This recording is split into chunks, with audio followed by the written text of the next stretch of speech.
You are listening to KC Sports Network, the #1 podcast network for today's Kansas City sports fans. With former players from your favorite teams, informed perspectives, and former insiders, this is the place for you.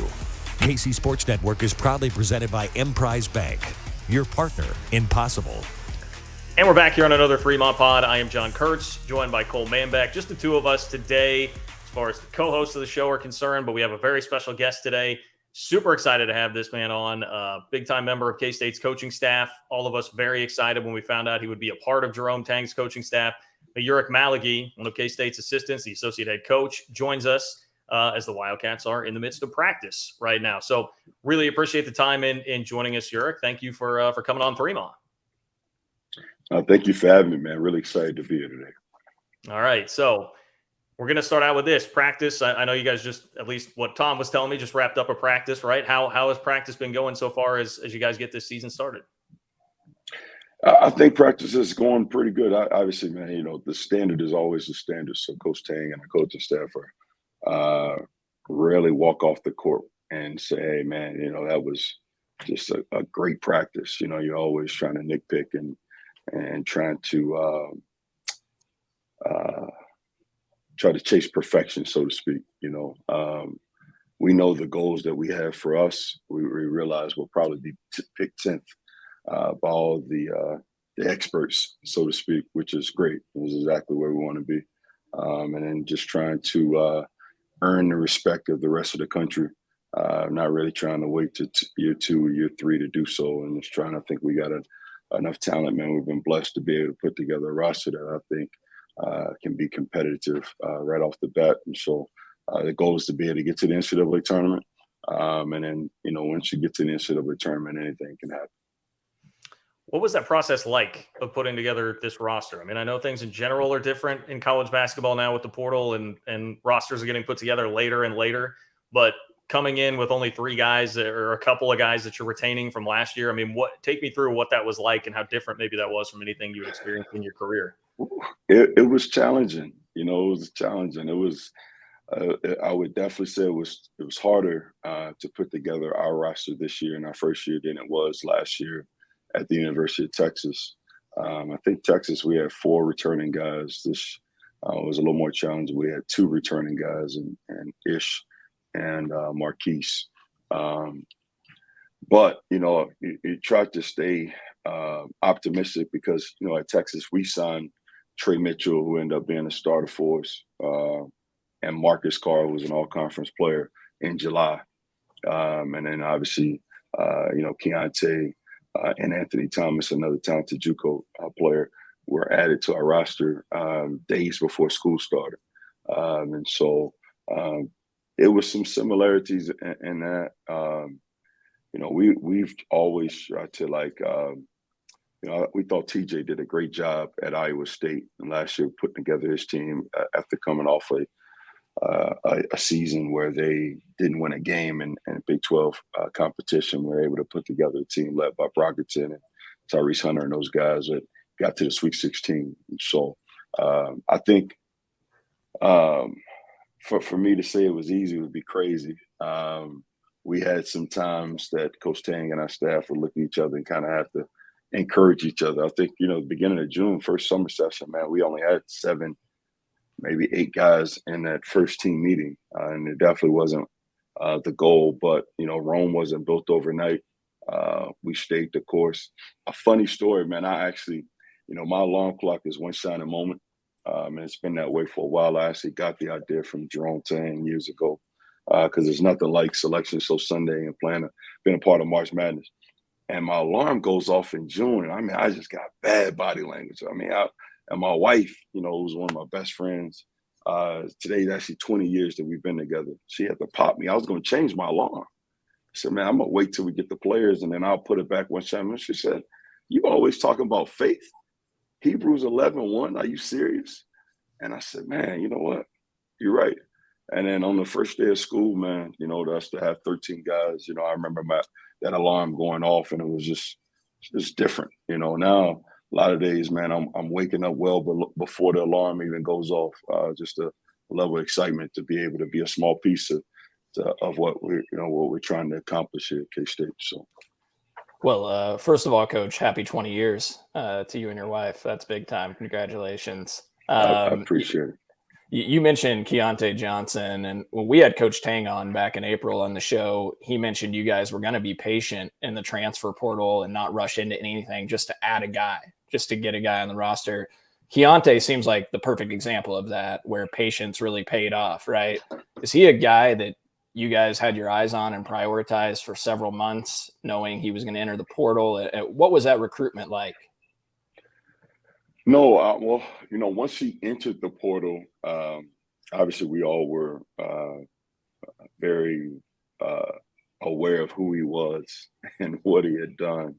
But it was one of those things that, we instantly gathered as much information as possible.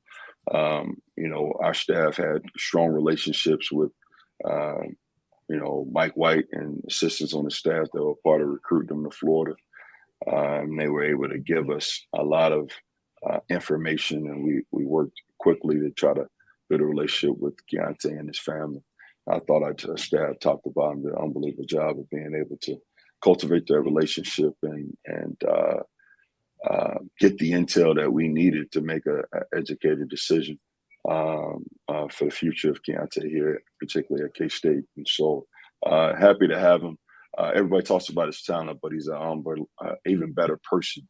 I just been really pleased the way he treats our staff's children, the way he interacts with our families, the way he treats our managers.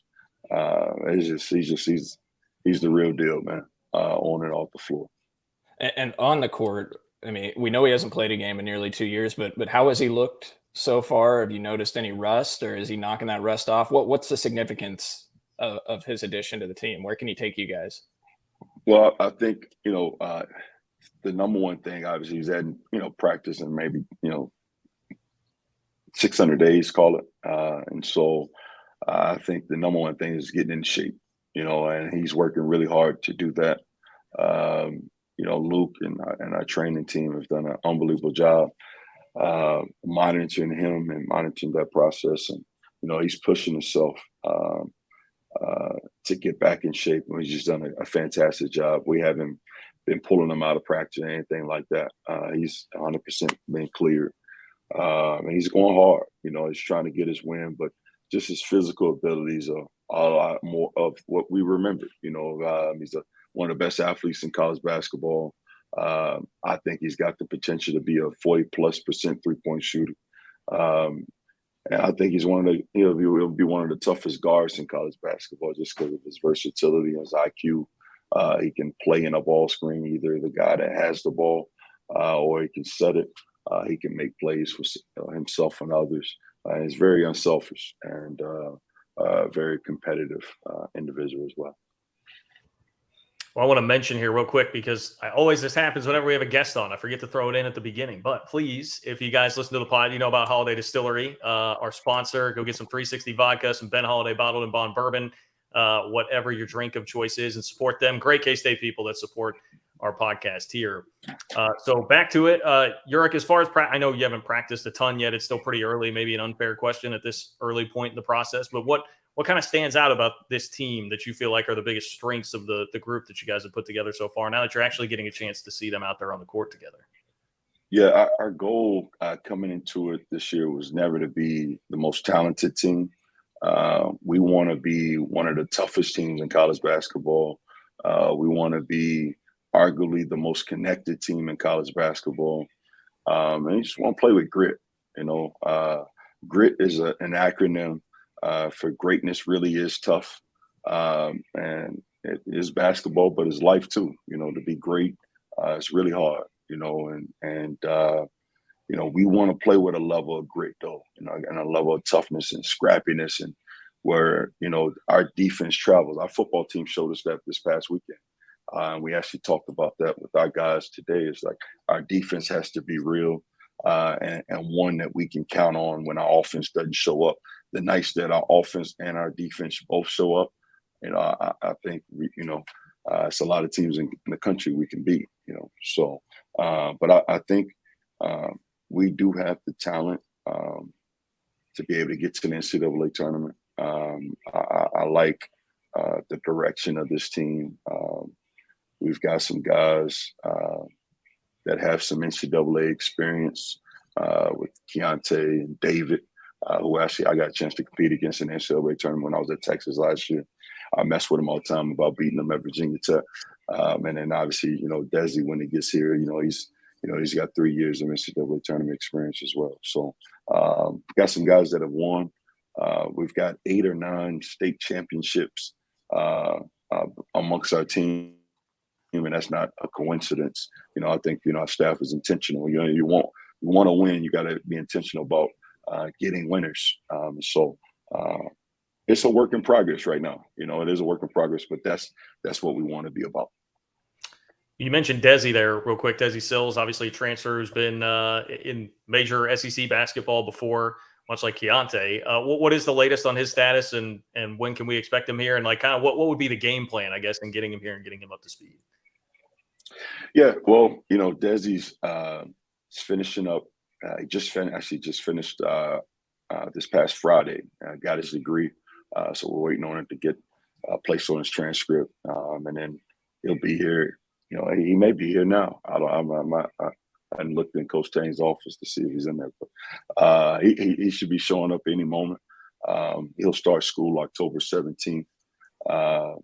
But he's done a great job. Our staff has done a great job just keeping him plugged in, watching practice. We've had virtual workouts with him. He's been every day getting the basketball, individual workouts, strength conditioning, virtual workouts. He's also been able to talk offense and defense with our staff, and just being able to do some film study that way as well. So, a couple times, a week with the film study, with all the academics that he had going on. But I think he's definitely dialed in. I know he's been taking notes. He's been waiting on this time to pass. Is here, and we've talked about this being the best year that he's had in college basketball, and he's ready to get back to the NCAA tournament and make the most out of his senior year. I want to ask you about a couple more guys, Coach, on the current roster. Naquan Tomlin and Marquise Noel are 2 guys we actually had on the show a couple weeks ago. That came down to Tanner's with us when we did a live show. And I want to ask you about Naquan, who just seems like the ceiling for him is through the roof from a talent perspective. What have you seen from him, and what is his ceiling?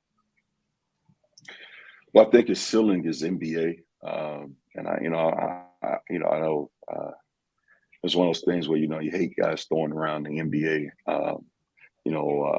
tag, but that ultimately is his talent. That's his ceiling. I've been blessed to be a part of coaching and/or recruiting 18 guys in 15 years that played in the NBA.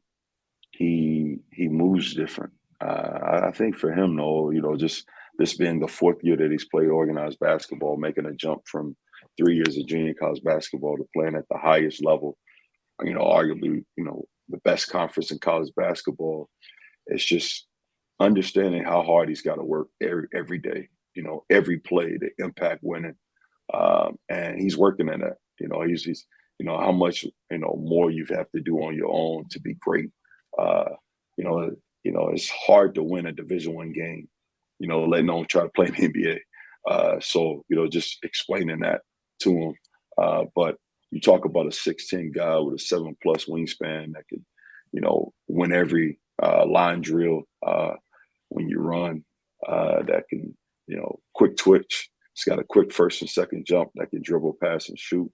I mean, he brings a lot to the table. And Phil, our strength coach, we got one of the best in the country. He's done a great job with his body as it continues to get stronger. I think he'll be even more confident to be able to play through the bumps in a very physical league. What have Marquise and Ish meant to you guys? 2 guys that dedicated their loyalty to you, stuck around. What have they meant to this program and you guys in rebuilding this thing?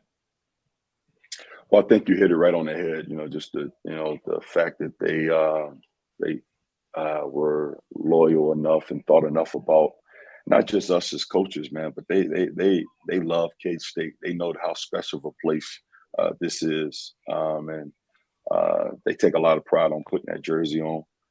And so we just promised those guys if they stuck with us that we'll have a team that will be able to be competitive in year one. This is Marquise's last year.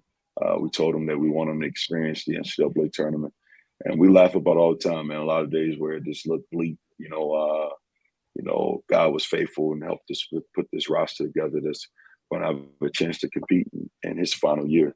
And so for that, man, we just want to give those guys everything we have every single day. We love them hard. We coach them hard. We love them even harder, and just want them to have the very, very best experience that they can have with this basketball program. Where have you seen those two in terms of improvement on the court since you've been here, and what kind of do you foresee as the ceiling for each of those guys this year?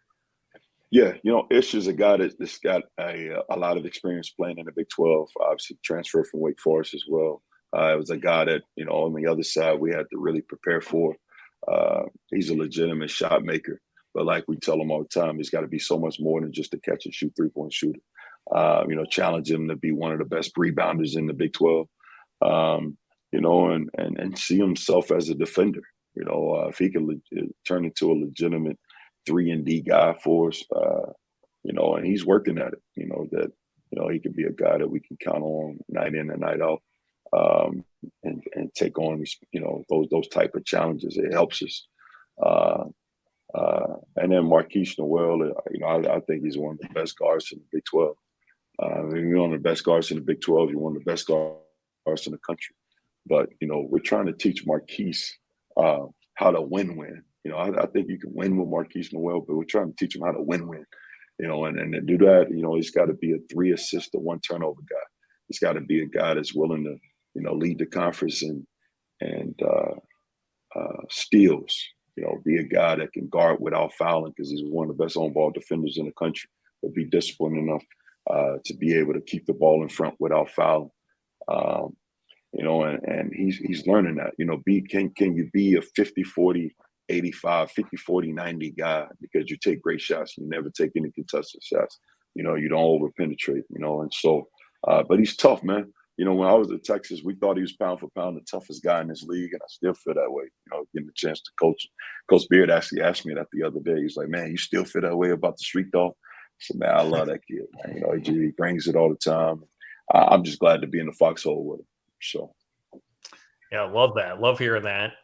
You brought up Texas. I mean, this is going back a little bit, but take me through what the decision-making process was like when you get the call from Coach Tang. How far back do you go with Coach Tang, and what was all that like going from Texas last year to becoming the associate head coach here at K-State? Yeah, it was an easy one, man. No disrespect to Coach Tang, Coach Beard or the staff at Texas. But as much as I'll say this, I had never grown as much as I did with any head coach more than I had with Chris Beard and Mark Adams for that matter. But the relationship that I had with Coach Tang, I mean, it's family. I joke all the time and call him my uncle, but it's really what he's like. And we've talked about working together for 20 years. It's a couple of times I thought, I may join the staff at Baylor, just wasn't God's time. And when he got the head job here, that I had the opportunity to have more responsibility this time in my career, and to be a part of the staff that I knew. I had no idea who Coach Tang would hire. I had some type of idea. Some of the guys, obviously Dream is a guy he's always talked about hiring as well.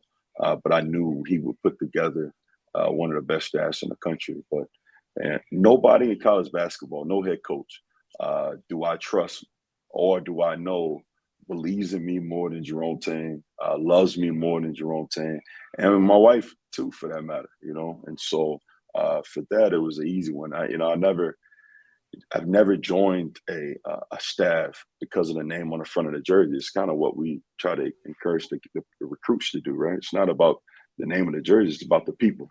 I knew Jerome Tang was the real deal. I'm just excited that the rest of the country is starting to realize it. And as we win, I think everybody will know just how great of a person and coach Jerome Tang is. Is he the most energetic coach you've ever been around?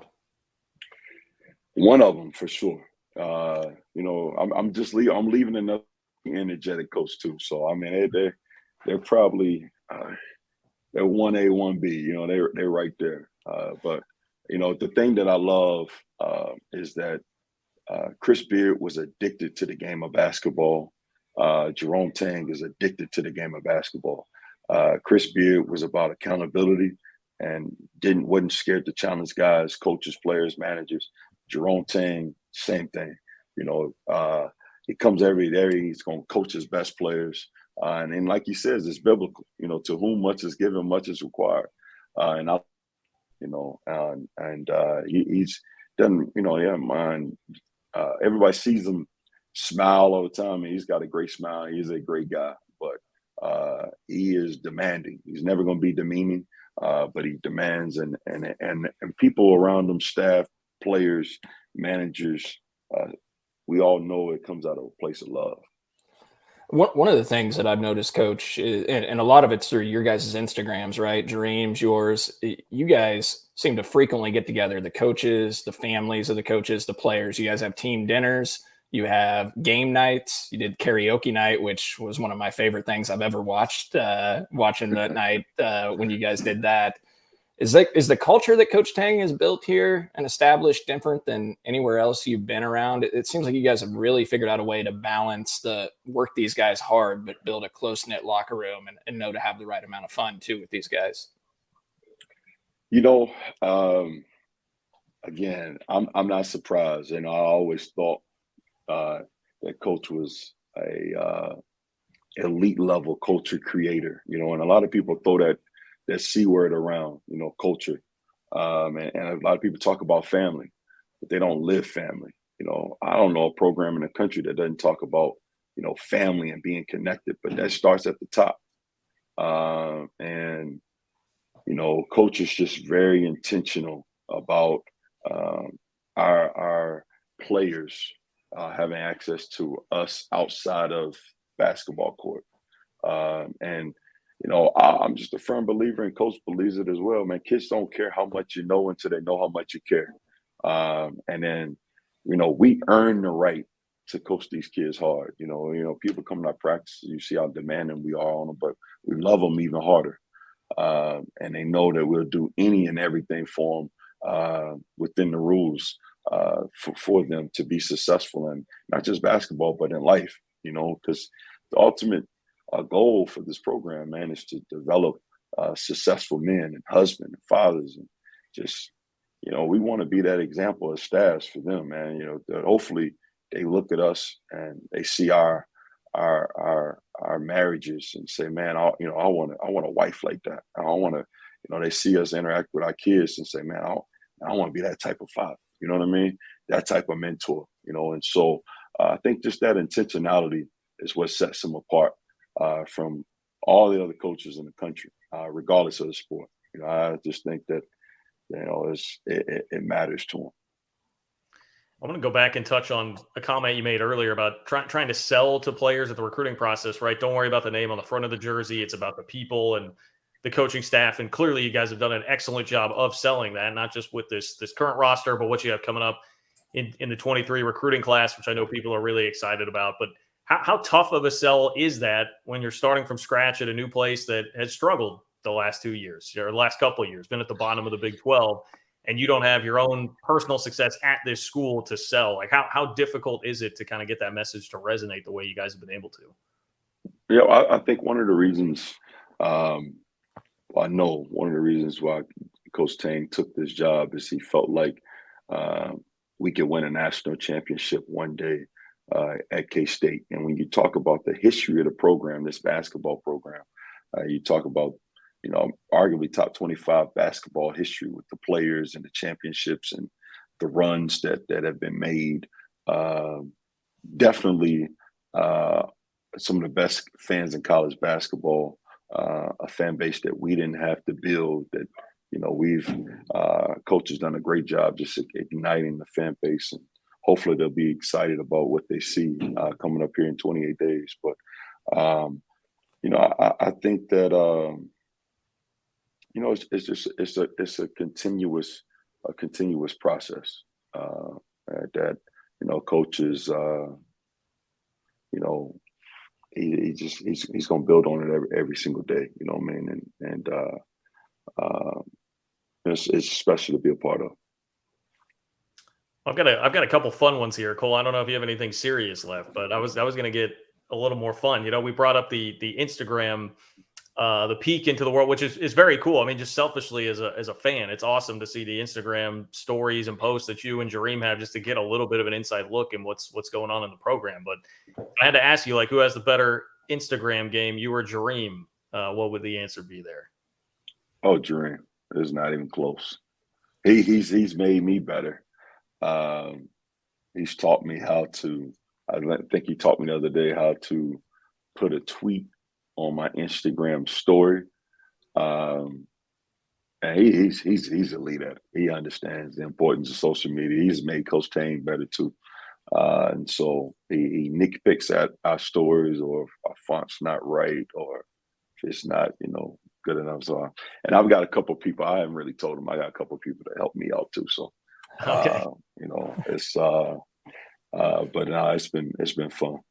Well, I got to ask you, Coach, about ping pong. All right. I see a lot of ping pong Instagram stuff appearing. Yeah. Tell us a story around that. Are you like a professional ping pong guy? Are you the best on the staff? I see Coach Tang talking some smack. Best on staff.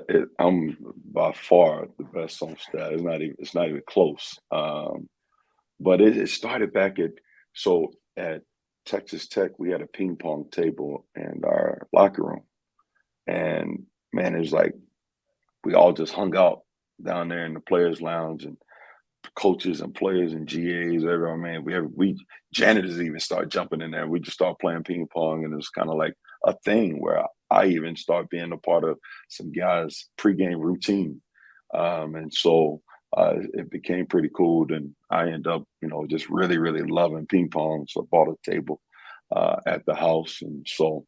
But it was funny because we played in front of a recruit the other day, and things didn't go well for Coach Tang. It was an adverse situation. He had next play mentality. That play didn't go well for him either. And then, next play. I mean, he was stone faced, man. I was proud of him. I mean, he lived what we tell our guys all the time. Just in adverse situations to kind of next play mentality, and he took the defeat like a man, and I celebrated. I did, because at Texas Tech in Texas, I was never able to beat him. And in the handshake lines, he would always pull me in and ask how Courtney was doing and how my mom was doing. I didn't want to talk to him during that time, And so I rubbed it in his face pretty good. It felt good to beat Jerome Tang, Hey, I do want to say this about our social media too. Yeah. Our creative team here at K-State is elite, and it's great to go out.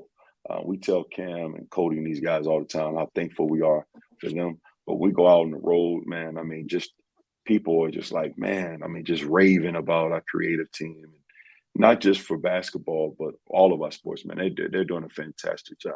So very fortunate to work with those guys as well.